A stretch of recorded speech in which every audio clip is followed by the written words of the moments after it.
Bien, monsieur Mathéma, bonjour. Bonjour. Le jury a décidé de vous entendre pour le développement concernant la décomposition polaire. Vous avez à présent 15 minutes, c'est à vous. Eh bien très bien, c'est parti. Alors oui, en effet, aujourd'hui, on va parler de la décomposition polaire. Alors permettez-moi dans un premier temps de énoncer les résultats que nous allons démontrer aujourd'hui. Donc on va considérer dans un premier temps A, une matrice dans GLN de R, bien sûr N est un entier naturel non nul. Et on va montrer la chose suivante. Il existe un unique couple OS tel que, deux points, primo O est une matrice orthogonale, S est une matrice symétrique définie positive, et A s'écrit O fois S. Et de plus, ça sera mon deuxième point, de plus, si A est dans Mn de R, une telle décomposition existe, mais n'est pas unique. Donc voilà ce que nous allons démontrer aujourd'hui. Et nous allons admettre un résultat important. Hop.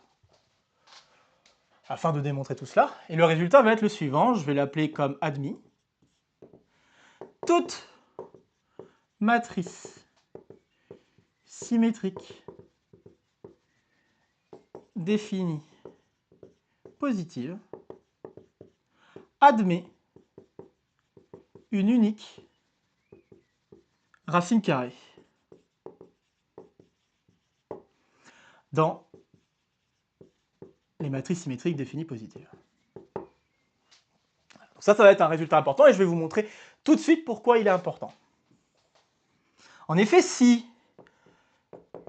j'admets juste quelques instants que A s'écrive O fois S, tel que demandé, alors, si je m'amuse à faire le calcul transposé de A fois A, qui est une matrice symétrique, soit dit en passant, eh bien je vais me retrouver avec la simplification suivante. Donc transposé de S, transposé de O, on n'oublie pas le fait que quand on transpose un produit, on doit échanger le rôle des facteurs, fois O fois S. Et là, O est une matrice orthogonale, donc transposé de O fois O, ça va nous donner identité. Et S est une matrice symétrique, donc transposé de S, en fait, c'est égal à S. Et donc, cette expression se simplifie en S carré. Donc vous voyez alors qu'un bon candidat pour notre décomposition vis-à-vis de la matrice symétrique, ça serait de prendre S comme étant la racine carrée de transposé de A fois A. Maintenant, tout l'enjeu, c'est de s'assurer qu'une telle racine carrée existe. Et pour cela, on va appliquer le résultat au-dessus et donc montrer que transposé de A fois A est une matrice symétrique définie positive. Donc voilà la première étape de ma preuve, ça sera de montrer que transposé de A fois A est bien une matrice symétrique définie positive. Bien sûr, j'ai oublié de le noter, mais ici, pour le moment, on suppose que A est dans GLN de R. Très bien, alors, pour montrer ceci, il y a déjà une chose assez évidente, c'est que la transposée de A fois A, c'est bien une matrice symétrique réelle. En effet, si vous calculez la transposée de cette chose, vous allez vous retrouver avec transposée de A fois transposée de A, et comme la transposition est involutive, vous avez transposée de A qui vaut A. Au final, vous obtenez la matrice de départ. Maintenant, j'aimerais montrer qu'elle est définie positive, et pour cela, je vais introduire une opération, un produit scalaire, pour montrer que cette matrice est bien définie positive. Donc, posons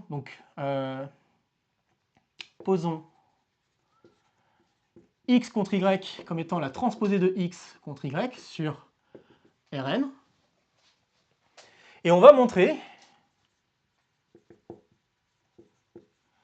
que l'application psi qui a xy associe le produit scalaire de x contre transposé de a y, eh bien ça, c'est bien une forme bilinéaire symétrique définie positive, donc c'est-à-dire c'est bien un produit scalaire.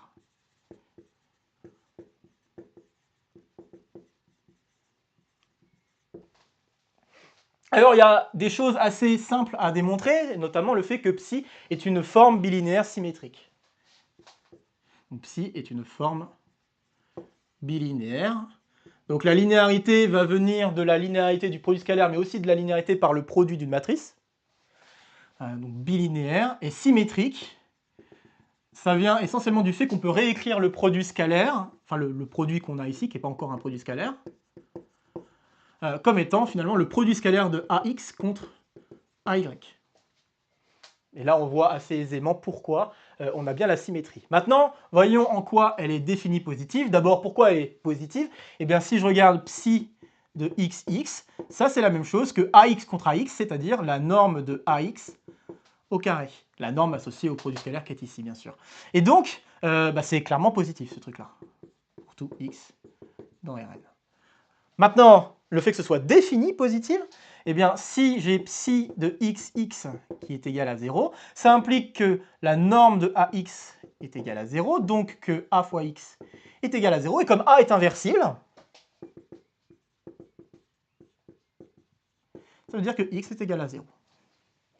Donc c'est bien une forme bilinéaire symétrique définie positive, soit un produit scalaire.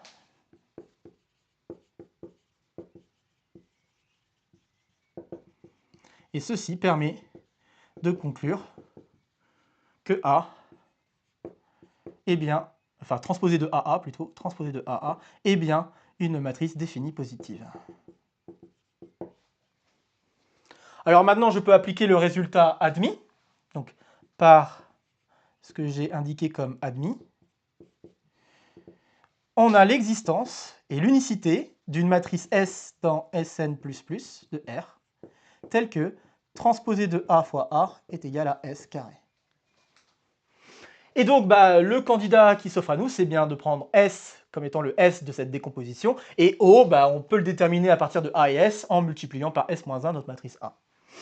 Donc, posons, par la même occasion, posons A fois S-1 comme étant égal à O, et montrons que O est bien une matrice dans ON de R. Pour calcul assez classique, on va calculer transposé de O fois O. Donc, transposé de O fois O, et on va donc croiser les doigts pour que ça fasse l'identité. Transposé de O fois O, on va avoir transposé de S-1 fois transposé de A fois A fois ensuite S-1. Alors, S est une matrice symétrique. Symétrique à coefficient réel, certes, mais symétrique. Donc, l'inverse d'une matrice symétrique, c'est une matrice symétrique, via les formules notamment qui définissent la comatrice, qui est une question de calcul de mineurs. Et il se trouve par symétrie que les calculs de mineurs vont coïncider. Donc, S-1 est également une matrice symétrique, ce qui permet de dire que la transposée de S-1, c'est tout simplement S-1. D'autre part, transposée de A fois A, c'est S carré. Donc on se retrouve avec finalement S-1, S carré, S-1. Et après simplification, on obtient bien identité. Ce qui permet donc d'assurer que O est dans ON de R. Et d'où l'existence et l'unicité d'un couple tel que désiré, OS, tel que A est égal à O fois S. Maintenant, qu'en est-il si on relaxe un petit peu les hypothèses et qu'on suppose à présent que A n'est qu'une matrice dans Mn de R?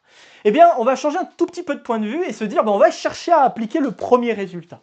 Pour pouvoir l'appliquer, on aimerait bien se ramener à des matrices inversibles. Eh bien, on a un certain bonheur, une joie même, immense, de savoir que GLN de R est dense dans Mn de R.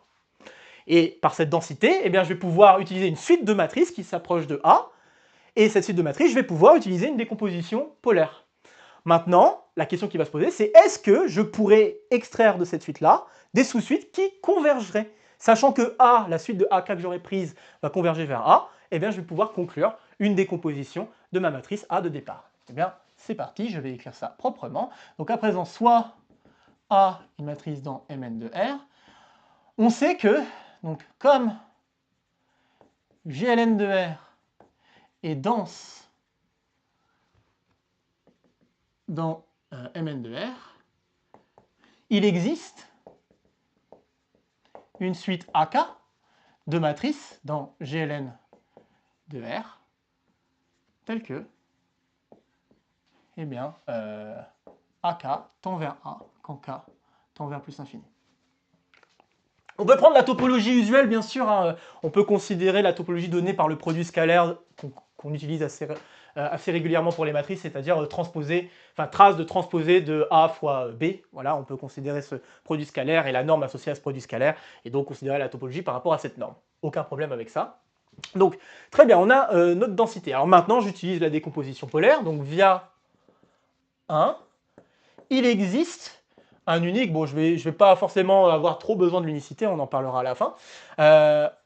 Couple OK-SK, avec bien sûr OK dans ON de R, et SK dans SN plus de R, tel que, eh bien, AK va s'écrire OK fois SK. Et donc, j'aimerais bien extraire une sous-suite de cette chose-là qui convergerait et qui me permettrait d'assurer une décomposition de la forme oméga sigma, disons, avec oméga orthogonal et sigma symétrique positive. Et donc, je vais commencer par regarder OK, parce que ON de R, il y a une propriété aussi assez intéressante topologiquement, le fait que ON de R est compact. Or, ON de R est compact. Alors, pour justifier la compacité, rapidement, comme on est en dimension finie, eh bien, on sait que ON de R est fermé. Il suffit de montrer que c'est fermé borné. Donc on sait que ON de R est fermé, et on peut le voir en fait si on prend l'application F qui a une matrice associée transposée de cette matrice fois elle-même. Cette application-là est une application continue par multiplication et par application de la transposition qui est elle-même une application linéaire en dimension finie. Donc tout se passe très bien. Et on a que les matrices orthogonales, c'est tout simplement l'image réciproque du singleton identité. Donc, par rapport à cette application F, et comme le singleton identité est bien sûr un fermé, on conclut. Pour le fait que ce soit borné, comme je l'ai dit tantôt, on peut considérer alors la norme associée au produit scalaire.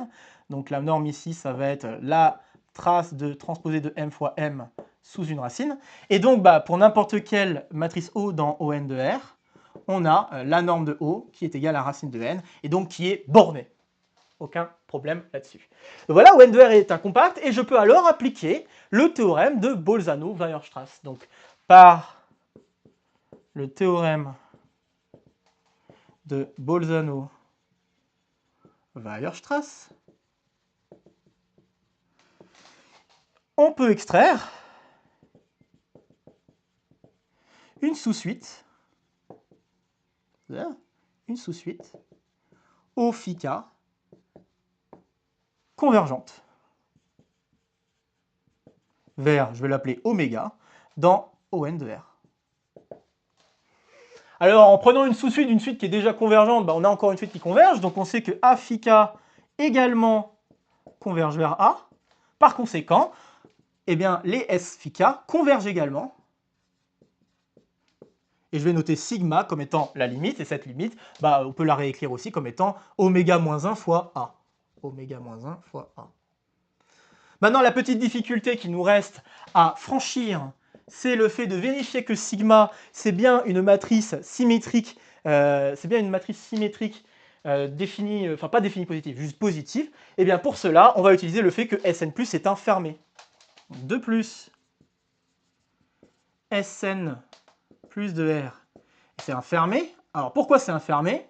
Ça c'est intéressant. Pourquoi c'est un fermé? Eh bien on peut le voir comme une intersection pour x dans Rn de fx de R plus, donc fx-1 de R+, avec fx-1 c'est quoi? Donc fx c'est quoi? C'est l'application qui a une matrice S associée transposée de x, s, x.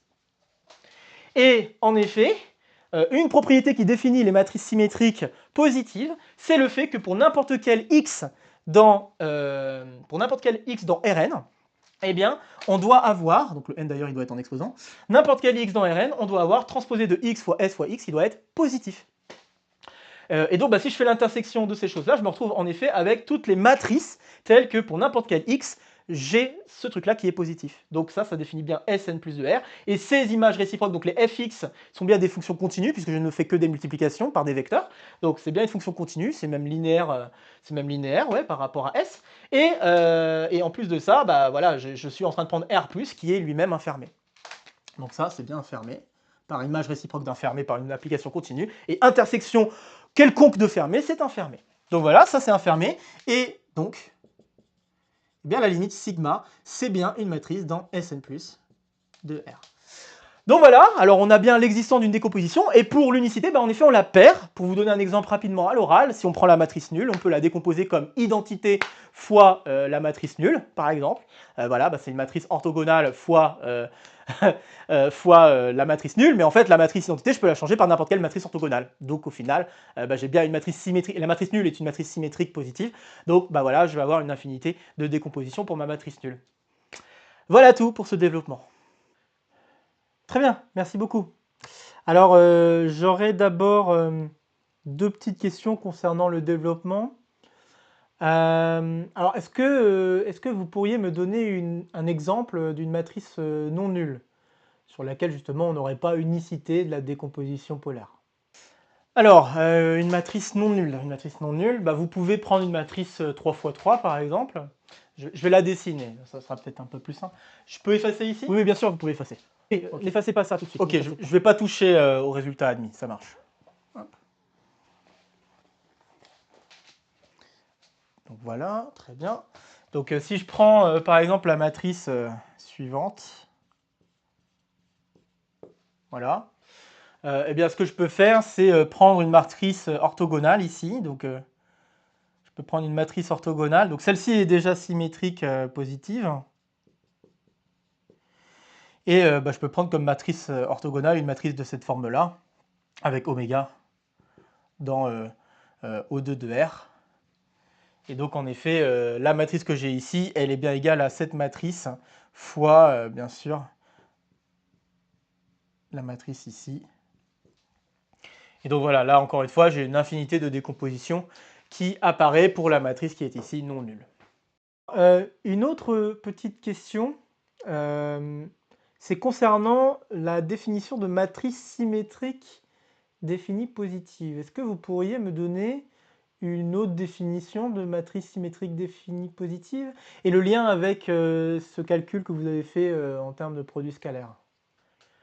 Alors, matrice symétrique définie positive, alors une autre définition possible, c'est de dire qu'elle est symétrique, réelle, et que toutes ses valeurs propres soient positives strictes. Alors, quel est le rapport avec le fait que ceci soit un produit scalaire? Alors, laissez-moi un instant, je vais effacer un petit peu. Oui, bien sûr, pas de souci.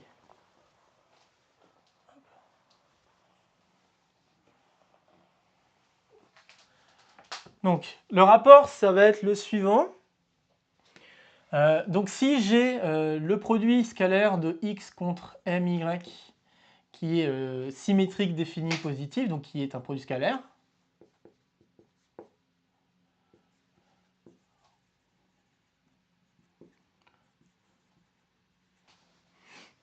ça va impliquer que si je prends x maintenant un vecteur propre,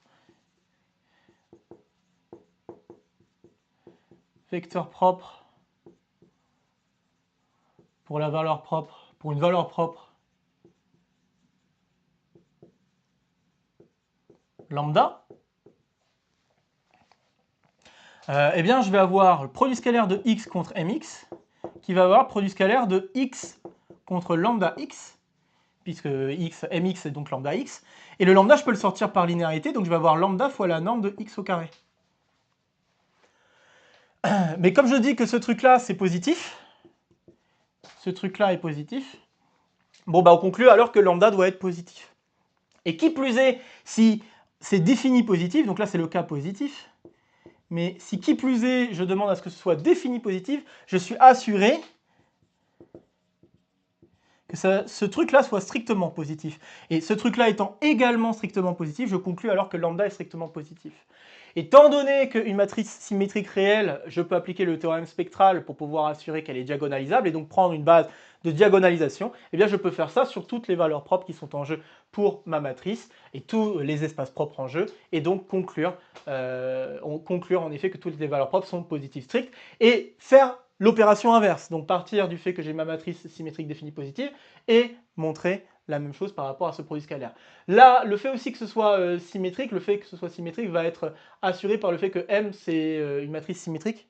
Donc je vais pouvoir écrire ce produit scalaire comme étant mx fois y. Ça aussi, c'est important. Mais bref, voilà, le fait que ce soit défini positif ou positif se traduit en effet par le fait que cette opération-là, cet opérateur-là, soit soit positif seulement si c'est symétrique positif, et défini positif si la symétrique est définie positive. Et c'est même un si et seulement si. Alors, une autre petite question concernant votre développement, mais plus précisément un résultat que vous avez admis, là, le résultat qui est ici.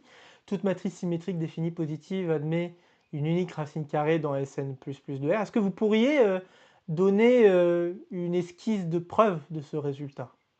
Alors, pour le théorème admis, est-ce que je peux effacer ici? Oui, bien sûr, pas de souci. Pour démontrer le théorème admis, alors pour montrer l'existence d'une telle décomposition, c'est pas super difficile, on part donc de notre matrice S dans Sn++ de R, et on utilise le théorème spectral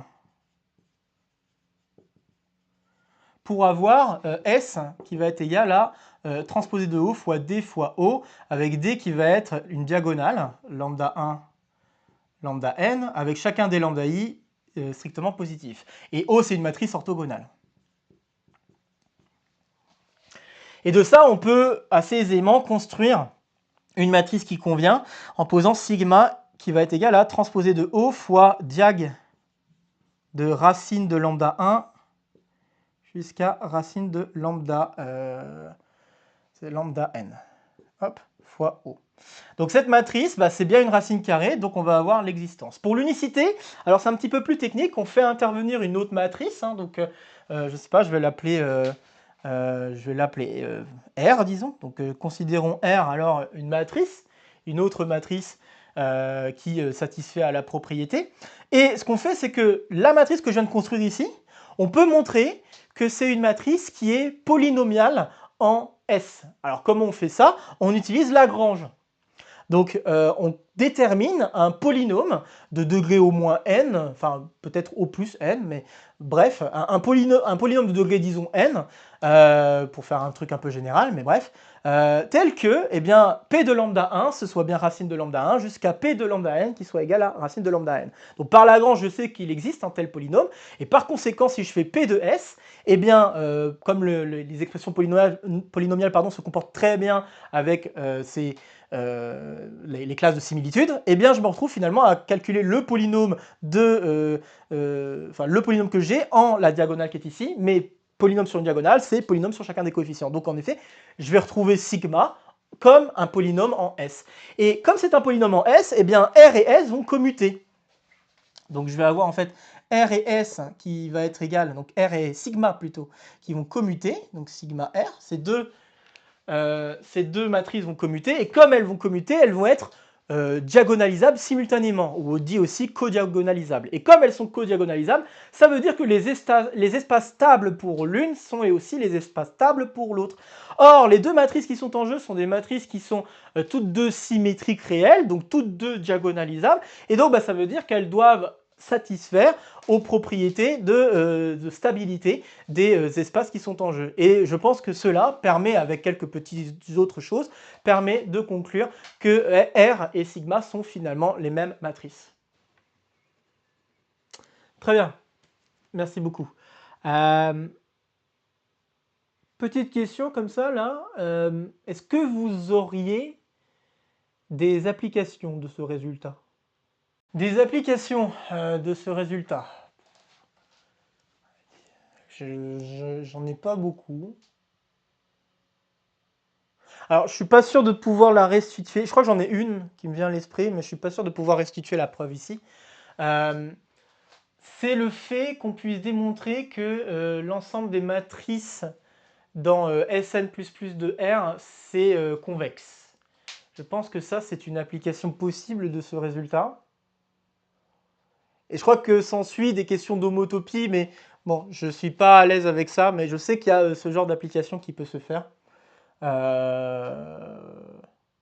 Ouais, c'est la seule chose qui me vienne à l'esprit, je dois avouer. Ouais. Très bien, pas de souci, pas de souci. Ok, j'aurais encore deux petites questions. Est-ce que vous connaîtriez une généralisation possible de ce résultat? Et si oui, est-ce que vous pourriez me donner une idée de sa preuve? Alors, est-ce que ce résultat... Oui, oui, on peut le généraliser en travaillant dans C. Alors, si je travaillais dans C, je pourrais avoir une matrice dans GLN de C, une matrice à la place d'une matrice orthogonale. Il va me falloir prendre une matrice unitaire, donc c'est-à-dire telle que sa transconjuguée est l'inverse de cette matrice. Il va falloir prendre des matrices hermitiennes définies positives. Donc là, c'est des matrices telles que, en effet, on a la transconjuguée de la matrice qui est égale à la matrice elle-même. Donc oui, on a cette décomposition dans C. Pour la preuve, la preuve est assez similaire, hein. Le théorème spectral peut encore une fois s'appliquer d'ailleurs, mais la preuve est assez similaire dans le sens où on va ici regarder, au lieu d'un produit scalaire, on va regarder un produit hermitien. On refait tous les calculs, à la fin on va avoir les valeurs propres ici qui vont être positives, définies positives. Tout va plutôt bien se passer, même la construction de la matrice unitaire qui est ici va également très bien se passer. Et puis pour la question de la densité, GLN de C c'est aussi dense dans Mn de C, donc tout cela s'applique aussi bien. Les matrices unitaires, il faut s'assurer que c'est bien fermé, compact. Donc en fait, essentiellement la preuve est la même, à peu de choses près, puisqu'il faut adapter les choses avec les nombres complexes, comme je l'ai dit, avec matrice hermitienne, matrice unitaire, produit hermitien, etc. Mais en soi, les idées de preuve sont assez similaires, je pense. Voilà, donc ça c'est en effet une généralisation possible chez les complexes. Très bien, super. Ok, et dernière petite question. Je vous propose de regarder l'application qui a une matrice dans GLN de R, on va dire A, associe sa décomposition polaire OS. Qu'est-ce que vous pourriez me dire de cette application? Alors, j'ai pas très bien compris la question, parce que vous pouvez répéter. Oui, ok, je dois avouer que ma formulation n'était peut-être pas correcte. Donc, prenez une application, on va l'appeler phi, l'application qui va de GLN de R vers ON de R croix SN++ de R, et qui a une matrice A associe sa décomposition polaire, on va l'écrire OA-SA, donc le couple OA-SA. Et je vous demande, qu'est-ce que vous pourriez me dire de cette application?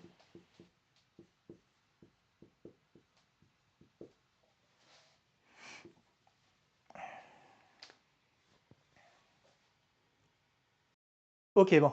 Une des premières choses qui me vient à l'esprit, c'est que cette application-là, c'est une application bijective, d'après ce que nous avons pu dire ici. Ensuite, on a une question de produit, hein, donc je pense que c'est pas n'importe quoi, même si on regarde l'application inverse, peut-être je pense que ce serait un peu plus adapté. Donc si on regarde l'application inverse, qui a OS associe le produit O fois S, cette application-là, c'est une application joliment continue, je crois, puisque c'est un produit de deux matrices, donc elle va être continue. Et je crois de mémoire que, parce que je pense avoir déjà vu ça, je crois de mémoire qu'on peut démontrer des choses assez fortes, hein, que c'est même un homéomorphisme. Donc c'est-à-dire que même là, ici, l'implication ici serait aussi continue. Je pense qu'on peut montrer que c'est un homéomorphisme, et voire même encore mieux, je crois que c'est un C infini difféomorphisme. Et si ma mémoire est bonne, il faut appliquer le théorème d'inversion locale ou globale. J'avoue, j'ai plus tous les détails là, mais il me semble bien qu'il faut appliquer ce genre de résultat, et tout va se jouer notamment avec l'application qui a S associe S carré, qui elle-même est un C infini difféomorphisme. Puisque là, ici, tout l'enjeu par rapport à cette construction, c'est aussi de pouvoir avoir la racine carrée de la matrice. Donc si on arrive à avoir la racine carrée de la matrice, après, on s'en sort très bien pour la suite. Donc oui, il me semble, ouais, je pense qu'on peut dire que c'est un homéo, et même mieux, je crois même un C infini difféomorphisme en utilisant des théorèmes assez forts comme théorème d'inversion locale et d'inversion globale, il me semble bien. Voilà, c'est tout ce qui me vient à l'esprit. Après, voilà. Ok. Eh bien, merci beaucoup, monsieur Mathéma. Eh bien, merci à vous. Le temps est désormais écoulé, je vais donc vous souhaiter une très bonne journée.